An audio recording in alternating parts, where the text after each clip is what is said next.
राम राम मंडळी. तर ही आहे माझ्या लहानपणीची गोड आठवण, फुलपली. उन्हाळ्यामध्ये खेडेगावात हा पदार्थ सर्रास होतो. आंबट गोड चवीलाही मस्त लागतो. नक्कीच एक वेळेस करून पहा.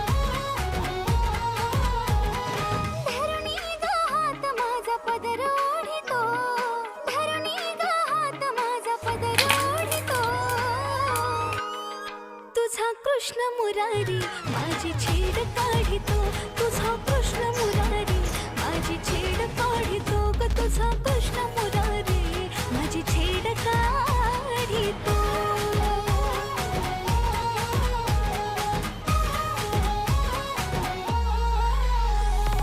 आजारी जाता घोर वाटे जीवाला, कुठून अचानक येतो आडवा वाटेला. तुमच्या भागामध्ये हा पदार्थ करतात का आणि त्याला काय म्हणतात नक्कीच कमेंट करून सांगा.